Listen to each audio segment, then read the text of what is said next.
Baik, selamat malam. Assalamualaikum warahmatullahi wabarakatuh.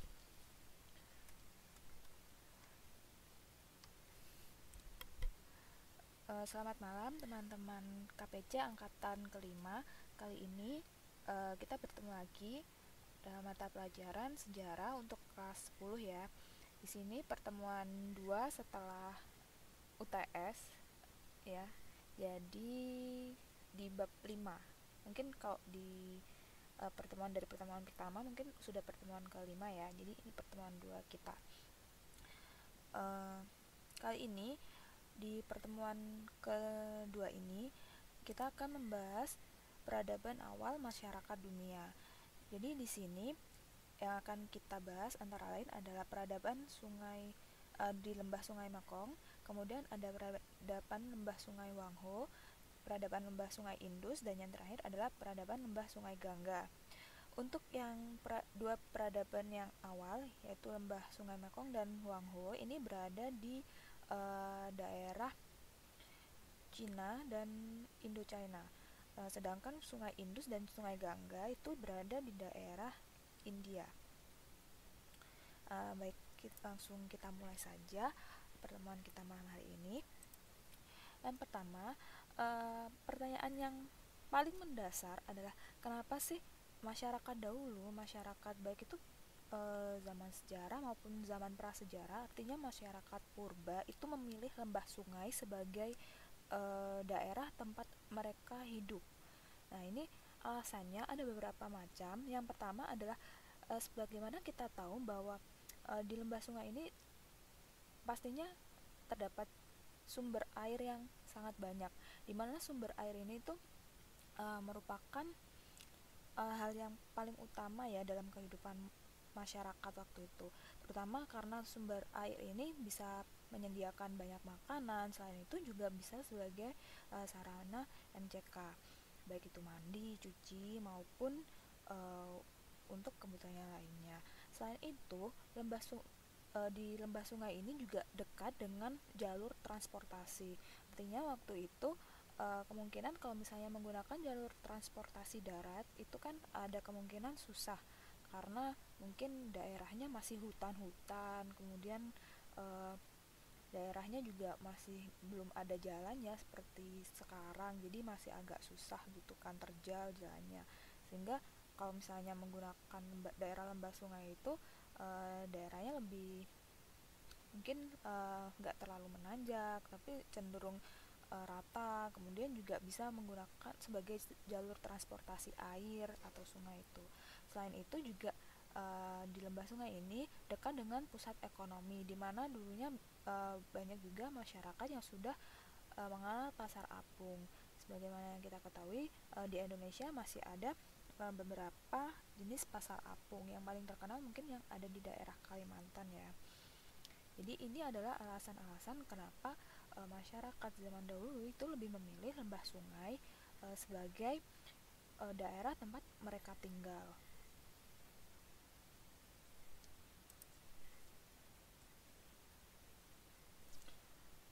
Nah, yang pertama yang akan kita bahas adalah peradaban lembah Sungai Mekong. Di sini, nah ini ada petanya. Bagaimana kita lihat garis yang biru ini? Di sini, garis biru ini adalah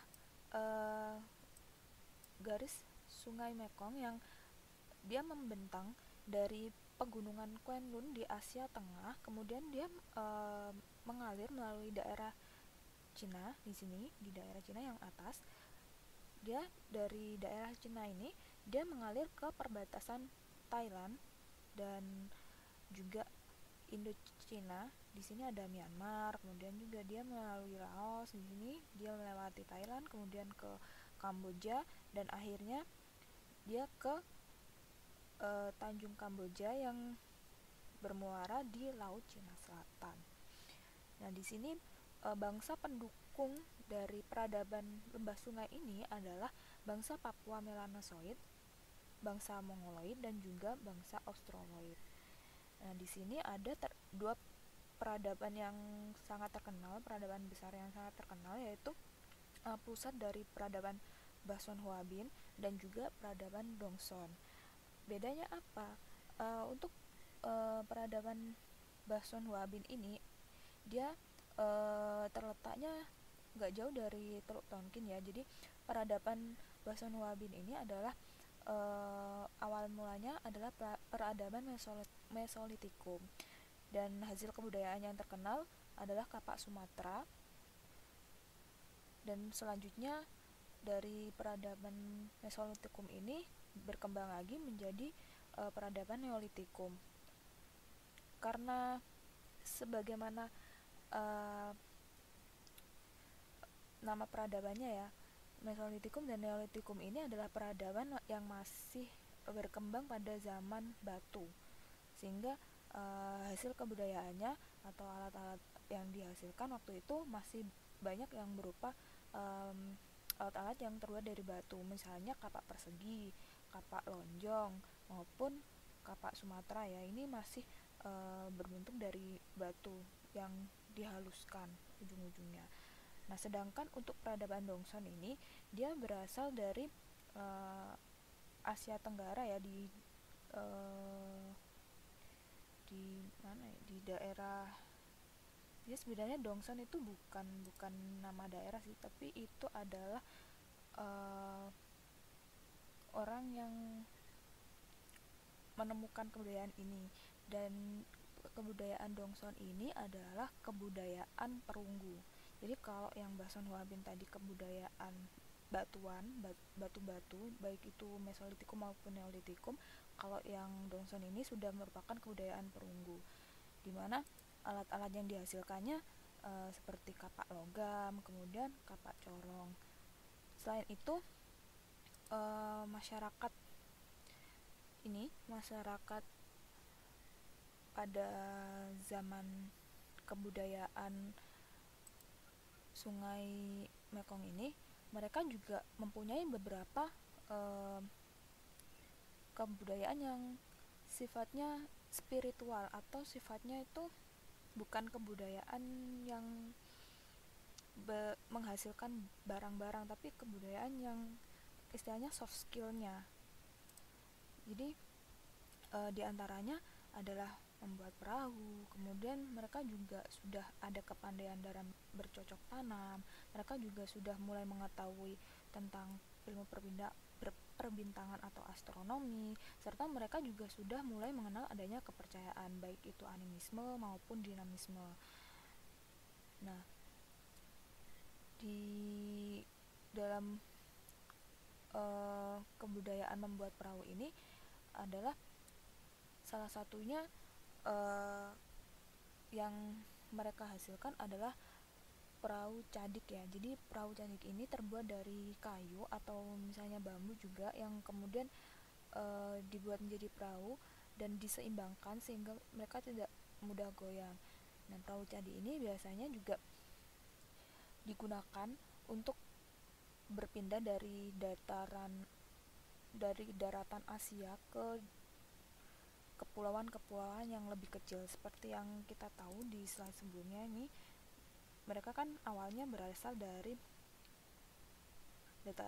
daratan Asia sini kan, di daerah sini. Nah, di sekitar sini kan juga tentunya ada pulau-pulau yang lebih kecil. Nah, untuk menjangkau pulau-pulau yang lebih kecil ini, mereka sudah mulai menggunakan perahu cadik ini.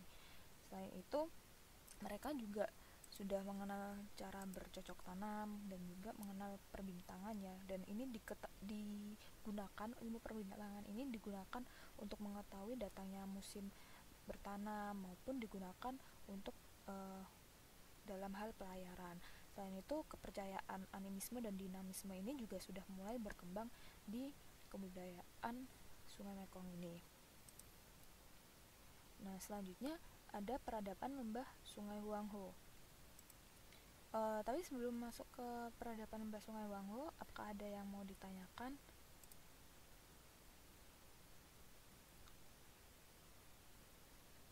Jika tidak, kita bisa langsung masuk ke selanjutnya ya, di peradaban lembah Sungai Huangho. Nah, ini lokasinya di daerah Cina, atau Sungai Huanghe ini disebut juga sebagai Sungai Kuning ya.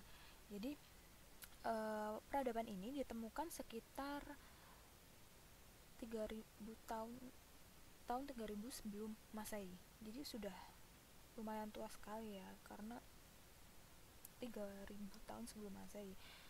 Kemudian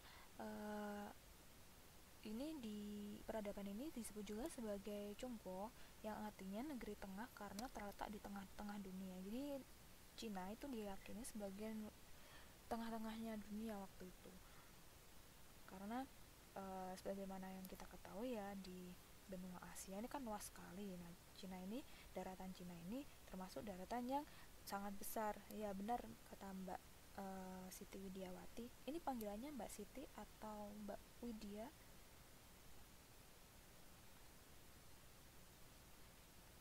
Ini Mbak Widya, iya. Benar kata Mbak Widya. Jadi Cina itu kan sangat luas. Kemudian seperti yang kita tahu di sini yang ditunjukkan oleh kotak berwarna merah, daerah Sungai Huanghe ini berada di tengah-tengah ya, lumayan di tengah-tengah. Jadi disebut sebagai negeri tengah. Rayanya disebut dengan Huangzhonghua atau Cina, yang umumnya berada di lembah Sungai Huanghe dan Sungai Yangtze-kiang. Nah, hasil kebudayaan yang berkembang di lembah Sungai Huanghe ini antara lain adalah mulai berkembangnya aksara dan juga astronomi. Astronomi ini ilmu perbintangan ya. Dan mereka juga sudah mengenal yang adanya sistem penanggalan atau tanggal-tanggal untuk memulai pertanian maupun tanggal-tanggal untuk memulai pelayaran. Karena pada waktu itu dulu orang-orang ketika mau mulai bertani atau mau mulai berlayar itu kan harus mencocokkan dengan keadaan angin musim barat, angin musim timurnya kayak gitu kan, biar nanti kasarnya sesuai dengan musimnya. Nggak mungkin dong kalau misalnya lagi musim dingin terus mereka bertani, pasti banyak gagalnya juga kayak gitu. Makanya mereka sudah mulai mengenal sistem tanggalan. Kemudian selain itu kebudayaan yang berkembang antara lain adalah pertanian, perdagangan, dan juga teknologi. Jadi waktu itu daerah Sungai Yangtze-kiang sama Sungai Huanghe ini daerahnya kan karena di lembah sungai tentunya subur ya. Karena dia subur, maka kehidupan masyarakat waktu itu juga banyak yang menggantungkan pada hasil bercocok tanam, misalnya dari hasil gandum, padi, jagung, ataupun kedelai. Selain itu masyarakat Cina pada zaman dulu itu juga dikenal mereka bisa menghasilkan barang-barang keramik dan juga sutera yang berkualitas bagus. Ini gambar di samping ini adalah salah satu gambar asal mula huruf Cina atau aksara Cina itu ditemukan. Kan kalau belajar bahasa Mandarin, tulisan Mandarin itu kan biasanya dikasih tahu ya asal mulanya kenapa sih tulisannya kok kayak gini. Nah, itu kan biasanya dari gambar kan ya. Kayak gitu. Nah, ini adalah asal mulanya. Selain aksara, kemudian juga ilmu perbintangan, pertanian, perdagangan, kebudayaan yang berkembang lainnya adalah tentang kepercayaan. Jadi di Cina itu kan berkembangnya adalah menyembah banyak dewa, banyak Tuhan ya, politeisme bukan monoteisme, sehingga mereka ada menyembah dewa angin, kemudian juga ada menyembah dewa apa lagi ya, dewa typhoon juga ya ada ya, kemudian dewa api kayak gitu, dewa matahari. Selain itu kebudayaan yang paling terkenal di Cina yang waktu itu berkembang adalah filsafat. Nah, pada filsafat ini terutama berkembang pada zaman dinasti Zhou, yaitu sekitar 1100 sampai 1506 sebelum Masehi. Jadi pada masa dinasti Zhou ini berhasil diletakkan dasar-dasar kehidupan yang sangat berpengaruh sepanjang sejarah Cina. Jadi mulai muncul banyak sekali filsuf-filsuf Cina. Nah, ini diantaranya ada Lao Tse, yang dia ini mengajarkan Taoisme dan menghasilkan buku yang disebut Tao Te Ching. Nah, di sini inti ajarannya antara lain misalnya adanya semangat keadilan dan kesejahteraan bernama Tao. Kemudian orang itu tidak boleh mengekang jalannya alam. Selain itu orang juga harus mau menerima nasib seperti suka, duka, bahagia, sengsara, dan lain sebagainya. Nah, Lao Tse ini selain Lao Tse ada juga yang bernama Moti. Ini ajarannya mendasarkan pada Chen Ai, yaitu cinta universal. Maksudnya adalah cinta yang tidak pandang bulu, yaitu kita mencintai sesama itu seperti dengan kita mencintai diri kita sendiri. Nah, jika setiap orang ketika apa ya, maksudnya ketika kita menghormati orang lain sebagaimana kita ingin dihormati oleh orang lain, otomatis kan akan timbul yang namanya kedamaian, kemudian juga tidak ada prasangka, semuanya aman, sejahtera, seperti itu. Nah, ini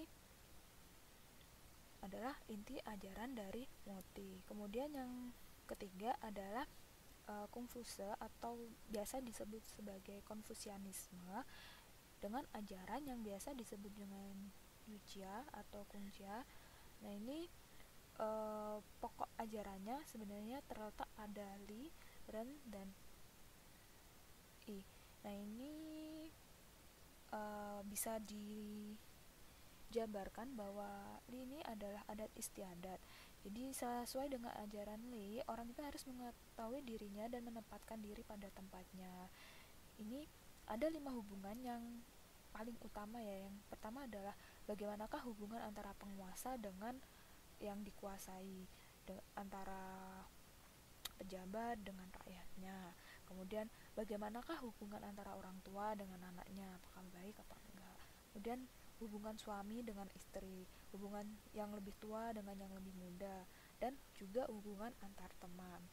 Nah, jadi ini misalnya orang tua itu kan harus memberikan teladan yang baik ya untuk anak-anaknya, dan sebaliknya anak-anak itu harus patuh dan juga harus bersikap istilahnya apa ya, nggak nggak ngelawan gitu kan ke orang yang lebih tua.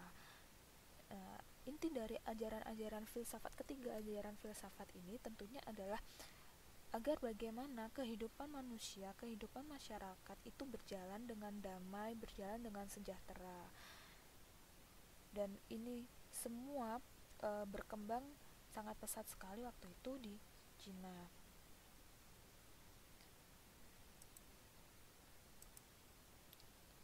Nah, selanjutnya yang paling terkenal adalah sistem pemerintahan.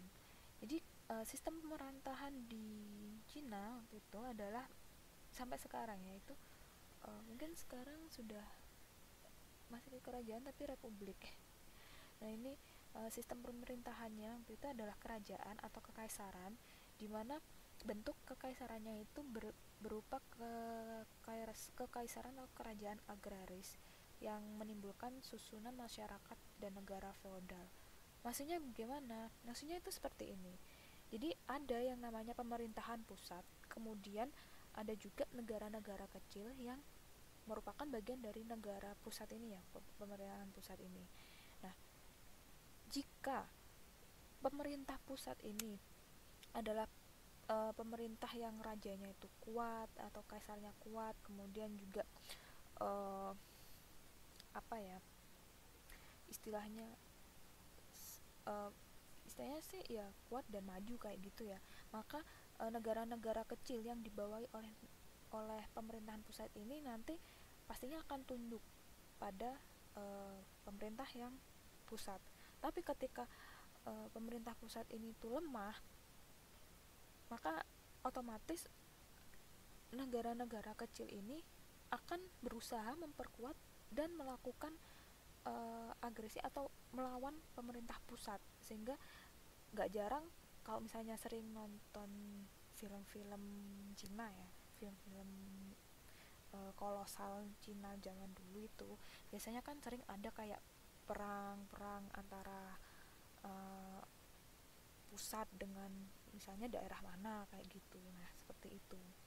Jadi pemerintahan, uh, stabil enggaknya pemerintahan itu ditentukan oleh pemerintahan pusat. Apakah pemerintahan pusat itu kuat atau enggak? Kalau misalnya kuat, otomatis negara-negara lain juga akan mengikuti apa maunya yang pemerintahan pusat, tunduk, patuh. Tapi kalau misalnya pemerintahan pusat ini tadi nggak kuat, lemah, artinya mudah digoyangkan, maka negara-negara kecil ini pasti bakal melawan kayak gitu. Sehingga beberapa kali di Cina ini terjadi pergantian dinasti. Nah, pergantian dinasti yang pertama itu adalah dinasti Xia. Ini tahun 2000 sampai 1500 sebelum Masehi. Ini termasuk dinasti tertua di Cina ya. Kemudian yang kedua ada dinasti Shang, tahun 1500 sampai 1100 sebelum Masehi. Selanjutnya adalah dinasti Zhou. Yang keempat adalah dinasti Qin. Nah, di masa dinasti Qin ini saat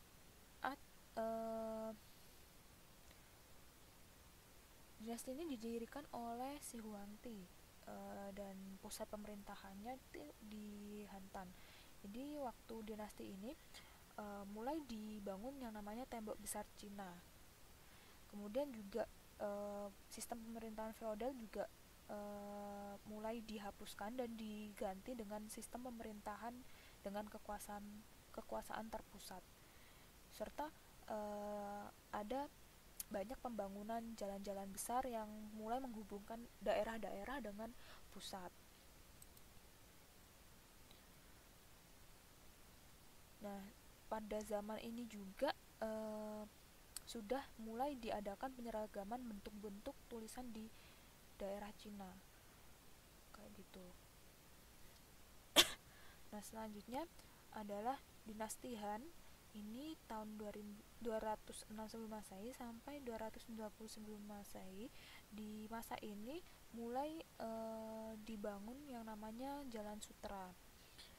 Jalan Sutra ini kenapa disebut Jalan Sutra? Karena kebanyakan jalan barang yang melewati barang dagangan ya, barang dagangan yang dibawa lewat jalan ini itu adalah barang-barang sutra, entah kain sutra, baju sutra, apa gitu kan. Jadinya disebut dengan Jalan Sutra. Nah, kemudian pada masa ini juga agama Buddha itu mulai masuk ke Cina, tepatnya pada masa Kaisar Mingti. Yang selanjutnya adalah dinasti Sui.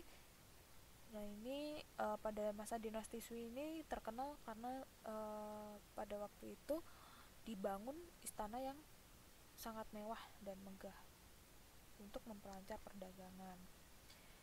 Selanjutnya adalah dinasti Tang. Di sini Cina mengalami masa keemasan ya, karena sudah mulai dapat mempersatukan seluruh Cina, bahkan sampai ke Kamboja, Persia, dan juga Laut Kaspia. Selanjutnya dinasti Sung. Kemudian ada juga dinasti Mongol atau dinasti Yuan. Nah, ini yang paling terkenal, dia itu waktu itu dipimpin oleh Genghis Khan, kemudian diteruskan oleh Kubilai Khan. Ini pada waktu adanya Kubilai Khan ini, Kubilai Khan pernah menyerang Pulau Jawa, tepatnya kerajaan Singosari pada masa pemerintahan Raja Kertanegara. Nah, pada masa ini Marco Polo yang merupakan seorang musafir dari barat itu juga pernah singgah di Cina, dan juga sehingga pada waktu ini juga mulai masuk tersebar agama Kristen. Selanjutnya ada masa dinasti Ming. Jadi pada masa dinasti Ming ini kaisar yang terkenal adalah Ming Chengsu atau Yonglo.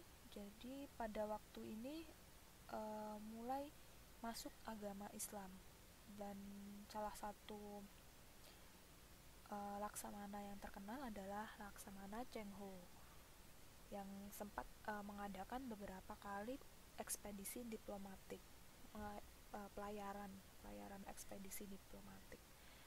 Selanjutnya yang terakhir adalah dinasti Manchu.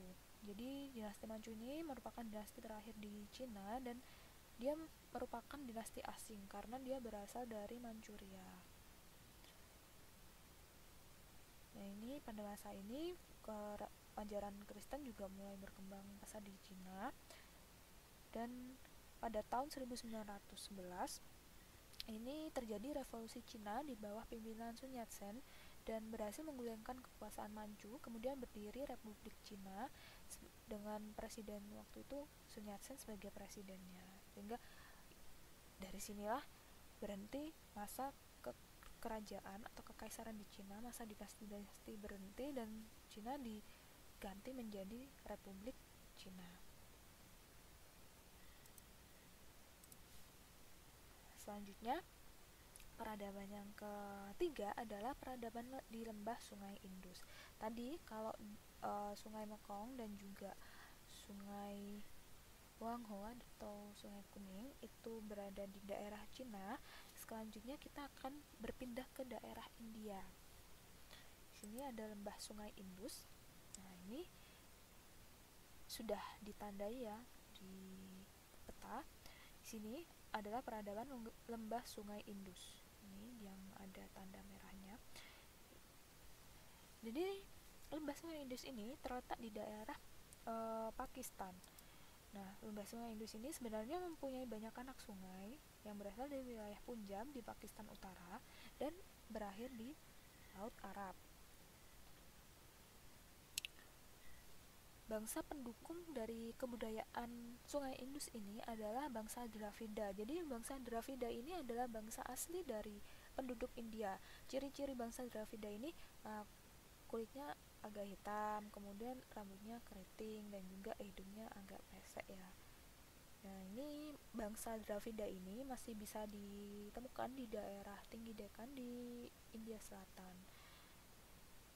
Nah, kenapa mereka ditemukannya kok, kan ini awalnya di lembah Sungai Indus, kok mereka sekarang ditemukannya di dataran tinggi Deccan, kenapa ke sana? Nah, ini ada salah satu penyebabnya adalah karena waktu itu adanya serangan dari bangsa Arya, dan karena bangsa Dravida ini kalah ketika perang dengan bangsa Arya, akhirnya mereka terdesak dan mereka akhirnya pindah ke daerah dataran tinggi Deccan. Hasil kebudayaannya antara lain ada kota Harappa dan juga Mohenjo-daro. Nah, akhir peradaban ini disebabkan selain karena banjir Sungai Indus, karena juga oleh serangan dari bangsa Arya.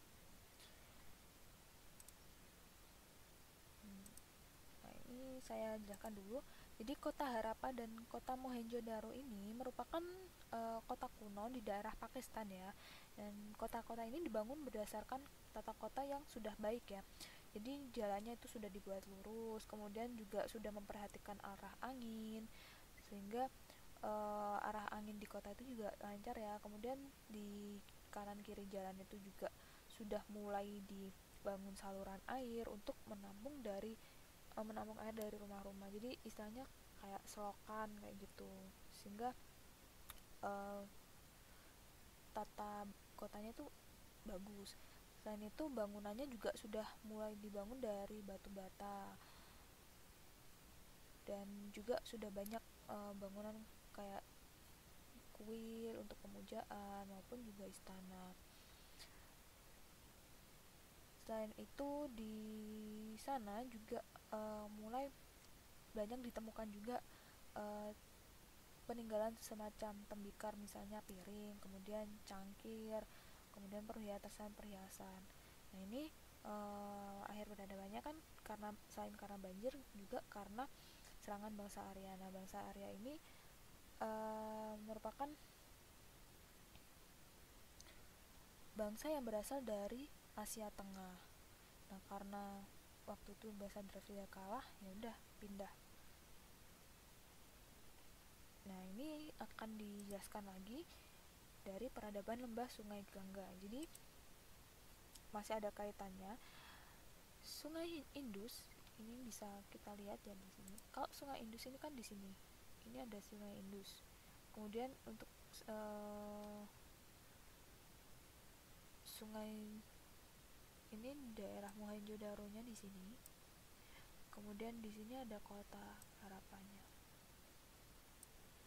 Tuh.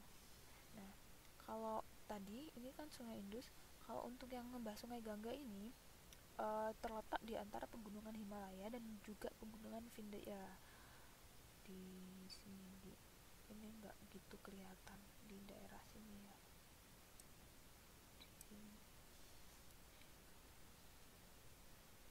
Ini pendukung peradaban lembah Sungai Gangga ini adalah bangsa Arya yang termasuk dalam bangsa Indo-Jerman.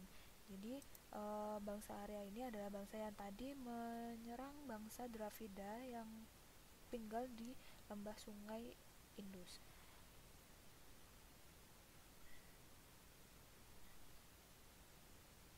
Bangsa Arya ini memasuki wilayah India kurang lebih tahun 1500 sebelum Masehi melalui Pas Khyber di pegunungan Hindukush.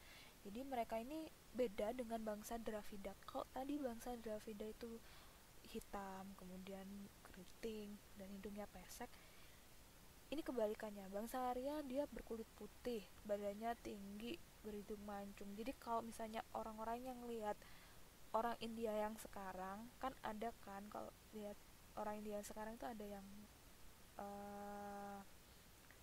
kok kayaknya beda ya, ada yang putih-putih, kemudian ada yang kayak hitam. Nah, ini beda rasnya. Jadi yang satu mungkin dari ras Arya, yang satunya mungkin dari ras Dravida, atau mungkin juga ada yang percampuran dari duanya.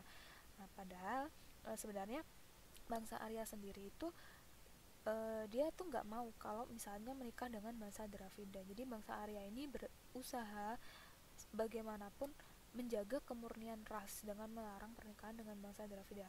Ya, mereka merasa bahwa bangsa mereka tuh lebih tinggi derajatnya daripada bangsa Dravida.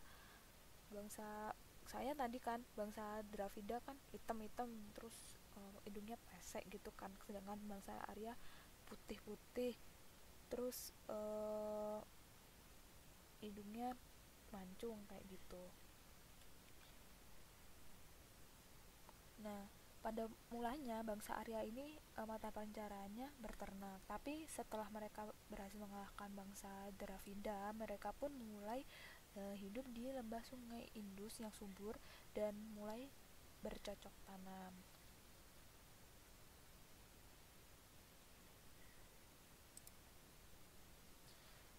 Di sini kebudayaan yang berkembang di masyarakat di India sebagaimana kita tahu terutama adalah berkembangnya agama Hindu dan juga agama Buddha. Jadi sebelumnya ketika bangsa Arya ini tadi berhasil mengalahkan bangsa Dravida, mereka kan nggak mau kalau misalnya bangsa Dravida ini nikah dengan bangsa Arya, karena mereka menyebut bangsa Dravida ini adalah bangsa yang apa ya, kasarnya jelek gitu ya, secara fisik jelek kayak gitu ya. Jadi mereka tuh nggak mau kalau misalnya nikah dengan bangsa Dravida, soalnya nanti apa ya, istilahnya rasnya itu tidak murni lagi. Nah, akhirnya ketika bangsa Arya ini berhasil mengambil alih kekuasaan politik maupun sosial dan ekonomi, mulai muncul juga yang namanya sistem kasta. Nah, ini sistem kasta ini katanya disumberkan pada ajaran agama, katanya agama Hindu ya. Jadi tapi sebenarnya kan tadi bilangnya bangsa Arya itu nggak mau kalau bercampur dengan bangsa Dravida, tetapi pada kenyataannya dalam kebudayaannya muncul pula kebudayaan yang merupakan hasil percampuran atau hasil asimilasi antara bangsa Arya dan bangsa Dravida. Budaya ini disebut juga dengan budaya Weda. Nah, budaya Weda ini yang melahirkan adanya kebudayaan Hindu atau Hinduisme. Jadi pusat kebudayaan pertamanya berada di daerah Sungai Gangga, sehingga Sungai Gangga pada akhirnya disebut sebagai Hindustan. Nah, inilah kenapa India disebut sebagai Hindustan, karena ini artinya tanah milik orang Hindu. yang suka-suka nonton India biasanya nggak asing kan yang namanya Hindustan kayak gitu. Terus Sungai Gangga, Sungai Yamuna. Nah, ini merupakan dua sungai yang dianggap suci oleh masyarakat Hindu di sana. Jadi agama Hindu ini lahir pertama kali di India sekitar tahun 1500 sebelum Masehi dan mengalami pertumbuhan pada zaman Weda. Ini tadi ya, zaman Weda ini adalah zaman budaya, ketika budaya itu percampuran antara budaya Arya dengan budaya Dravida. Nah, sumber ajaran Hindu ini adalah kitab Weda, yaitu Rigveda, Samaveda, Yajurveda, dan Atharvaveda. Selain itu, ada pula kitab Brahmana, kitab Upanishad, serta kitab yang berisikan cerita kepahlawanan, baik itu Mahabharata maupun Ramayana. Ini sudah sangat terkenal sekali, dua cerita kepahlawanan, Mahabharata dan Ramayana. Kalau Ramayana ini tokoh utamanya adalah Rama, Sinta, dan siapa satunya? Yang tahu?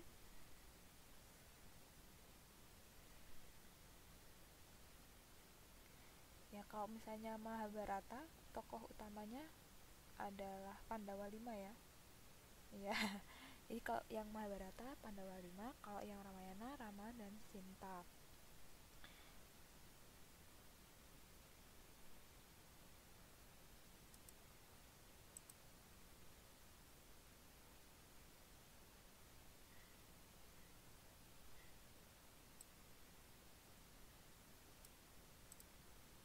Ini kayaknya ada yang pakai username-nya.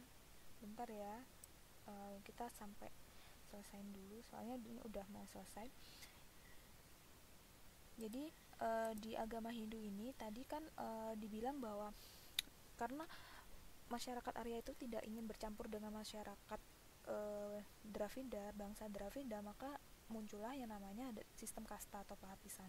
Nah, di sini di masyarakat Hindu sendiri akhirnya muncul yang namanya kasta. Ada kasta Brahmana yang terdiri dari pendeta, kemudian ada kasta Ksatria yang terdiri dari raja, bangsawan ataupun prajurit, kemudian ada juga kasta Waisya yang terdiri dari pedagang, petani dan peternak, serta kasta Sudra yang terdiri dari budak maupun pekerja-pekerja kasar.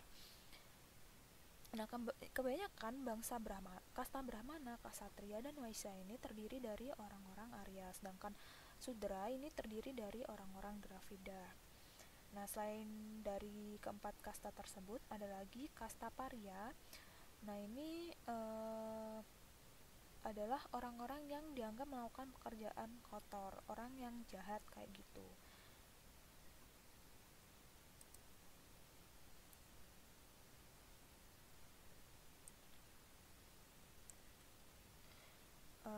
Ya, jadi selain ini tadi kan bangsa Arya ini kan tadi nggak mau ya kalau misalnya bercampur dengan bangsa Dravida, sehingga dibentuklah yang namanya adalah kasta-kasta, ada sistem perkastaan. Jadi ada 4 kasta, yaitu tadi ada kasta Brahmana yang terdiri dari pendeta, selanjutnya ada kasta Ksatria, di bawahnya kasta Brahmana. Ksatria ini terdiri dari raja, bangsawan maupun prajurit, sehingga selanjutnya adalah kasta Waisya. Kasta ketiga adalah kasta yang terdiri dari pedagang, petani maupun peternak, dan kasta yang keempat atau kasta terakhir adalah kasta Sudra yang terdiri dari pekerja-pekerja yang kasar dan juga budak. Biasanya kasta Brahmana, Ksatria, dan juga Waisya ini dari bangsa atau golongan orang-orang Arya ya, sedangkan kasta Sudra ini terdiri dari orang-orang Dravida. Nah, selain keempat kasta ini, ada juga kasta Parya, di mana kasta ini merupakan golongan orang-orang yang terbuang atau orang-orang yang jahat. Nah, selain agama Hindu, ini tadi tahu ya, dewa-dewanya agama Hindu ada Wisnu, Siwa, dan juga Brahma. Kalau Wisnu ini disebut sebagai dewa pelindung, Brahma dewa pencipta, dan Siwa adalah dewa perusak. Ini disebut Trimurti. Tadi selain agama Buddha, agama Hindu ini salah, ini Buddha harusnya. Jadi selain agama Hindu, di India ini juga berkembang agama Buddha. Ini salah tulisannya. Nah, agama Buddha ini diajarkan oleh Siddhartha Gautama atau Buddha Gautama, putra dari Raja Sudodana dari kerajaan Kosala. Dan ada empat tahapan, ada empat tempat yang dianggap suci oleh umat Buddha, yaitu yang pertama adalah Taman Lumbini, yang kedua adalah Bodh Gaya, yang ketiga adalah Benares atau Taman Rusa, dan yang keempat adalah Kusinaraga.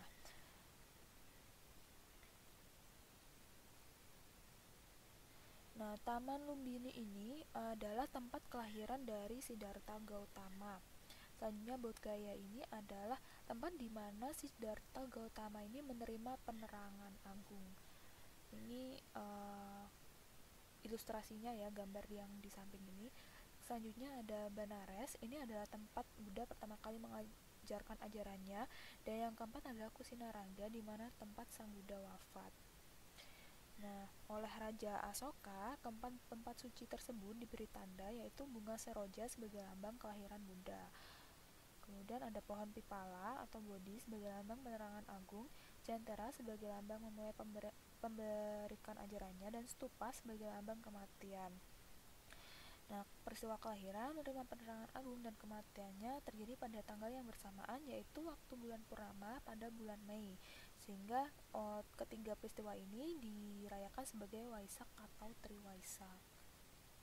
Nah, kitab suci dari agama Buddha ini disebut sebagai Tripitaka. Ya.